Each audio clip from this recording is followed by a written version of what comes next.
So hey guys, today we're going to be doing a little bit of deck building, and I had a deck in mind. So this should, in theory, work. How well though? Moderately, I think. So if we play 3 Primera, we'll need Gargoyle, and do we want MF? Oh, I'll throw in MF for now. We can cut MF later, and then you'll need like at least one of each of these guys. One of these. You'll probably want one of these. Honestly, this guy's actually kind of cuttable. Wait, guy? Not sure. Probably not a guy. But yep, 3 True Dea. 3 stand-up Centur-ion. And definitely need a Phalanx. True Awakening, optional, yes, but since we're playing Emeth, I guess that's the reason to be playing Emeth and the reason to be playing True Awakening, I guess. So, sure.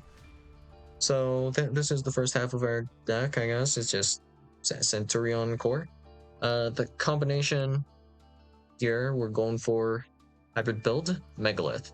So Megalith thrives specifically on a few things.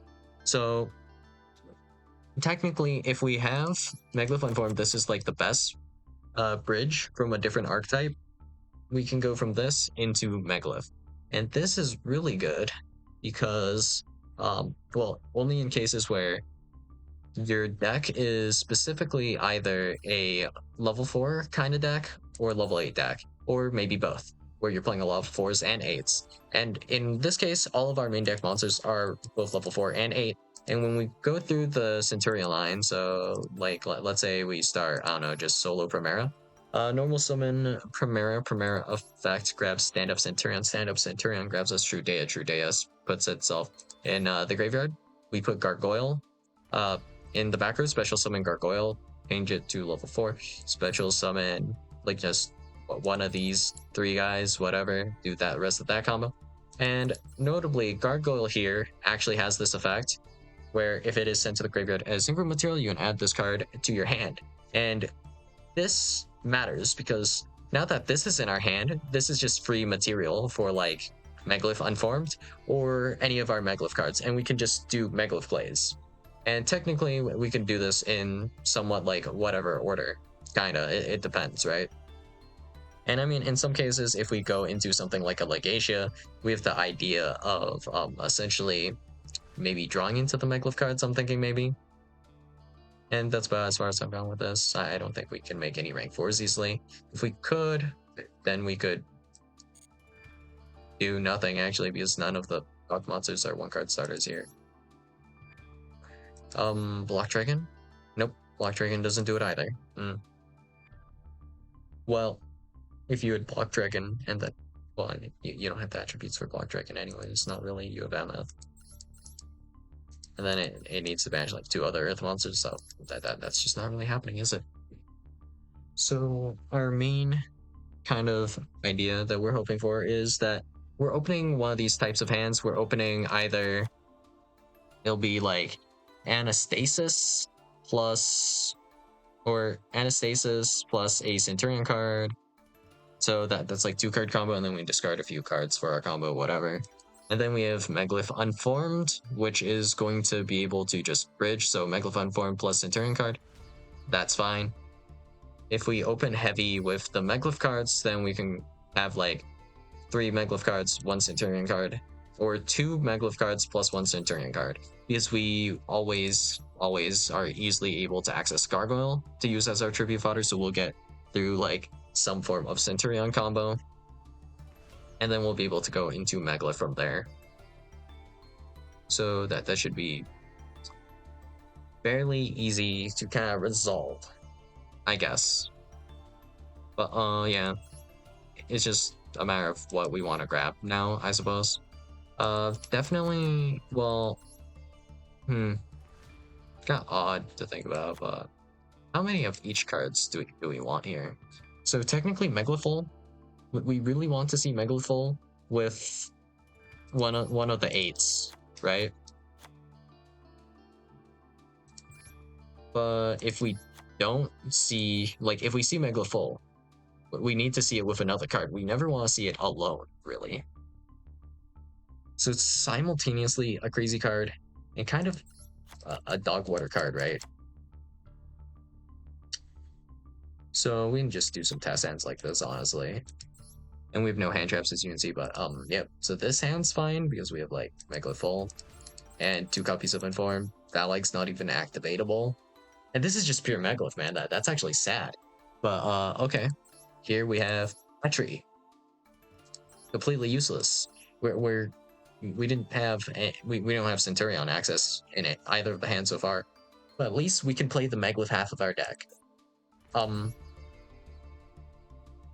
This doesn't work. We didn't draw one of the lower level Megaliths, so that's what we call a brick.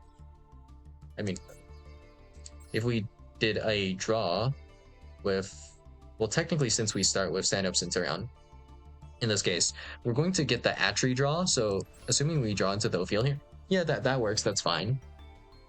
That's not problematic at all. That's chill even. Cool. This hand's technically playable if we don't get interrupted. This hand, we have the one of Atri again. You hate to see it. Oh, I did forget though, actually, that Anastasis. Yeah, we can just grab Anastasis, right? And then Anastasis allows you to draw 2 cards, then discard a card. So, draw 2, discard 1, and we don't need our normal summons for the Megalith card, so we can just normal summon the Trudea. We discard Atri. Everything could be chill. Already then. And you can activate both of these effects, right? Soft ones per turn if you ritual summon up. Oh, you can only use these. You can only use both of these effects if you have 2 copies of Anastasis. Ah. I mean, technically, I guess we could do that in this hand. And we don't have to use Anastasis effect to, like, search a monster. So that's something. Megalith Haggoth. But we draw a card. The card is not relevant. Oh, okay. Maybe Rock. Or the Gallant Granite. To search a rock. Could be useful here. Yep. This hand, yeah, it's just like definitely combo. Like we have Megalith unformed, and nothing else to really say about that, right? So I guess maybe we could try minimalizing some of the bigger guys, like Phalag, Bether. I mean, if we were to minimize as much as possible, I don't know like how that would work, because then some of these cards actually become harder bricks, which is the weird part, right? So if we play less Phalags and we still keep full and stuff, like whenever we open full, that's going to be even worse to open now, because we have like if we completely cut Phalag, we just have no chance of searching or no being able to like ritual summon these guys from our hand unless we open certain cards. So it makes the Megalith half of the deck worse. But you know, Megalith hybrid builds, this is just their destiny, I guess, where they can only be kind of so-so, you know? Not that great, not that bad, kind of iffy. Yeah. The expectations I had were already moderately low. So being this disappointed is kind of crazy still. Great. We got anything else here going on? Any other synergies? Not really. I guess you have like the pop effect and maybe access to the Omni Negate. So the Omni Negate's actually really weird to access from what I remember. So, cool. I guess it technically works, and it's technically something you can do, and not much else to say really. I don't think I'll be crafting like 1, 2, 3 minimum URs to test this. Like I guess we could just cut out Nadra Plura, because I don't even know if you can consistently access this with the Megalith half of the deck anyways. Like, if I just did Phalag to ritual summon, can I even do this? Like, can I? Well, at least there's moderate synergy with the fact that you can always access Gargoyle pretty easily, and then you always have, like, tribute fodder for the Megalith half of the deck if you open the proper Centur-ion half. The amount of starters you have is actually pretty decent though, which is something. It's not absolutely nothing. It's not that great, honestly, in some cases, but you know, if it works, it works. So yeah, that's all I got for you guys today, and I'll see you guys in the next video. Bye.